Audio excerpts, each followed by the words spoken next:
आज के व्लॉग में आयतल कुर्सी से रोज़ी में बरकत और इजाफे का बहुत आसान सा एक वजीफ़ा शेयर कर रही हूँ। और बच्चों का रोज़ा था और होममेड समोसे की बहुत आसान सी एक रेसिपी भी आज आपके साथ शेयर करूँगी।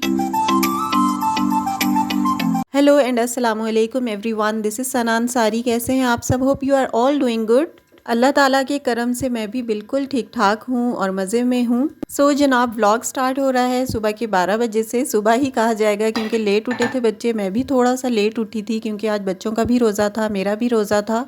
और जिस दिन रोज़ा होता है ना, तो मेरी कोशिश होती है कि बच्चों की पसंद की ही चीज़ बनाई जाए। तो मैंने सोचा कि समोसे बना देती हूँ, बच्चों को वैसे भी पसंद हैं और बहुत आसानी से बन भी जाते हैं और ना ही कोई इतने ज़्यादा चीज़ों की ज़रूरत होती है। बस बेसिक से इंग्रेडिएंट्स होते हैं जो घर में ऑलमोस्ट होते ही हैं। मैदा चाहिए होता है और आलू चाहिए होते हैं फॉर बैटर।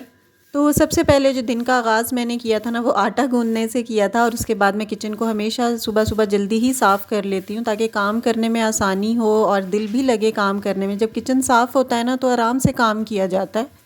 तो मैं इसी तरह सबसे पहले बर्तन अगर कोई हों, अव्वल तो मैं रात को ही धो के सोती हूँ और अगर कोई बर्तन थोड़े बहुत होते हैं तो मैं उठते ही कभी कभार अगर हों तो साफ़ कर लेती हूँ। उसके बाद आटा गूंदने के बाद मैं काउंटर और इसकी क्लीनिंग कर लेती हूँ सारे किचन की।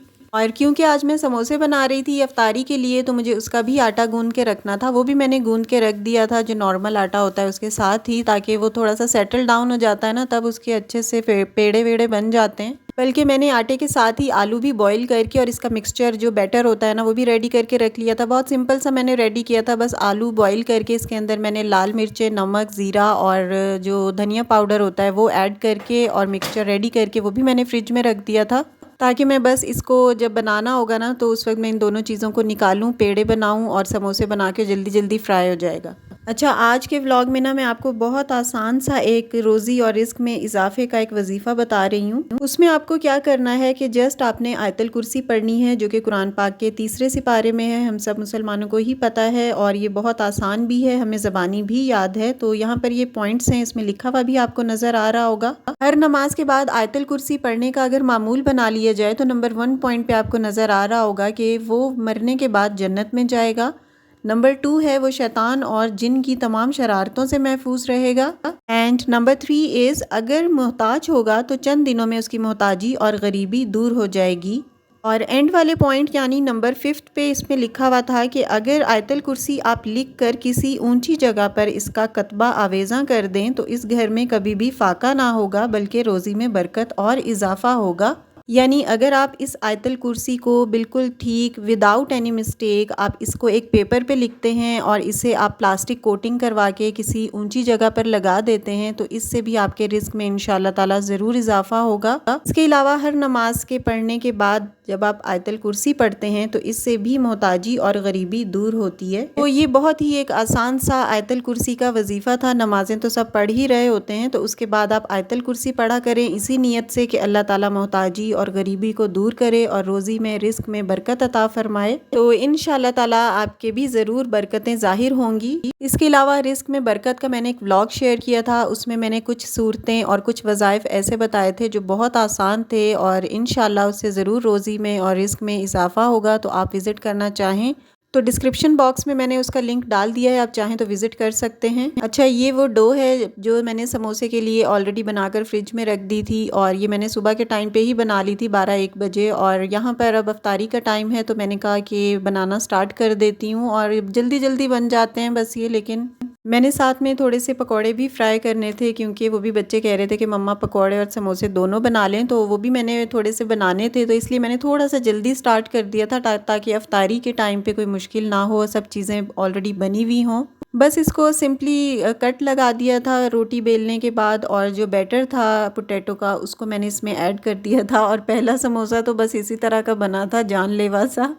बिल्कुल भी इसकी शक्ल अच्छी नहीं लग रही थी क्योंकि फ़र्स्ट टाइम मैंने भी बनाए हैं तो इसमें थोड़ा सा मुझे टाइम लगा था। मुझे लग रहा था कि जल्दी जल्दी बन जाएंगे, लेकिन पहले समोसे पे मुझे बहुत टाइम लगा था। उसके बाद फिर आहिस्ता आहिस्ता जो है वो बनते गए थे। और ये देखें इनकी शेप ना अब कंपैरेटिवली सही हो गई है। 1-2 समोसे थे जो बिल्कुल डी शेप से थे, उसके बाद आहिस्ता आहिस्ता सही बन गए थे। एनी हाउ यहाँ पर मैंने थोड़ा सा बेसन का बैटर रेडी किया था। बस सिंपली जो रमज़ान में हम लोग बनाते हैं आलू के पकौड़े, वो मैंने बना लिए थे।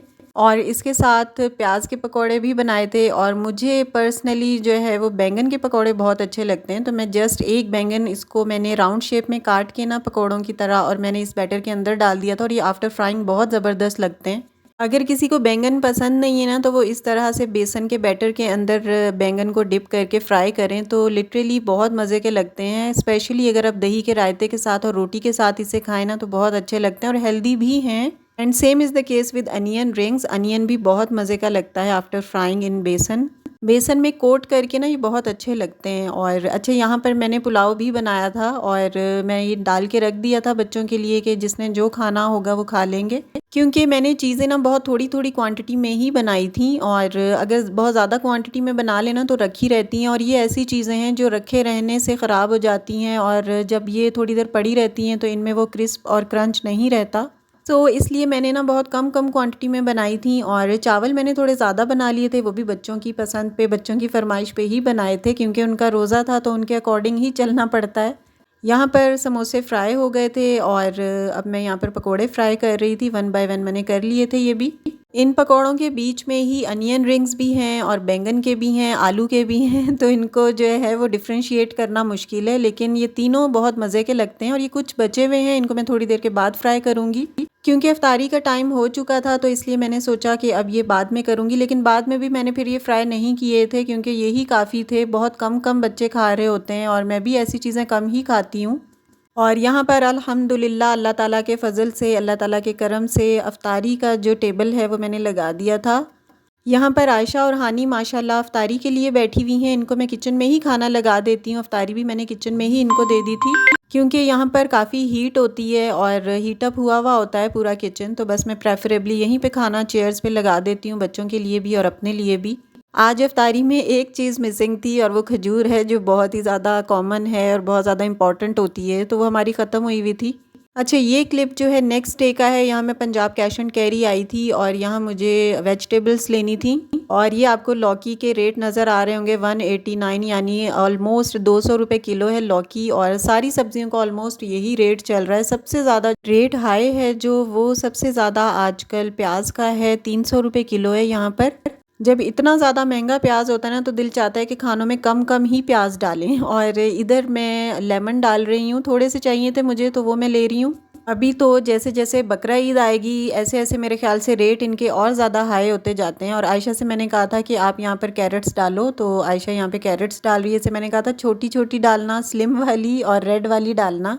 और यहाँ पर जनाब हमारा नामा अमाल तोला जा रहा है, यानी कि यहाँ पर पैसों का हिसाब किताब लग रहा था। और यहाँ पर आयशा कह रही थी कि थोड़ी सी मुझे स्टेशनरी लेनी है, तो ये वहाँ आ गई थी। ये कलर पेपर्स आयशा ने लिए थे। ये कुछ चीज़ें ड्रॉ करती रहती है, कुछ DIY करती रहती है, तो इसे चाहिए होती हैं ऐसी चीज़ें। अच्छा, आज मैं आपके साथ नेमत की हिफाजत है एक बहुत ही ज़बरदस्त सा वजीफ़ा शेयर कर रही हूँ। ला हौला वला कुव्वता इल्ला बिल्ला। ये आपने कसरत के साथ पढ़ना है। जो भी आपकी नेमतें हैं इंशाअल्लाह ताला उनकी हिफाजत होगी। अल्लाह ताला ने जिन नेमतों से आपको नवाजा है उसकी इंशाअल्लाह ताला अल्लाह ताला हिफाजत करेगा। आप इसको डेली बेसिस पे और कसरत से पढ़ा करें और अपनी नेमत की हिफाजत की दुआ किया करें, और आपको इसकी इंशाअल्लाह ताला ज़रूर बरकतें मिलेंगी। मेरी कोई बात आपको अच्छी लगी हो या मुझसे आपने कुछ सीखा हो तो उसे ज़रूर मेंशन किया करें। चैनल पर अगर आपने न्यू विज़िट किया है तो चैनल को लाइक किया करें, चैनल को सब्सक्राइब भी करें। इंशाअल्लाह ताला मिलती हूँ आपसे नेक्स्ट वीडियो में। अपना ख्याल रखिएगा, अपने प्यारों का ख्याल रखें। अल्लाह हाफिज़।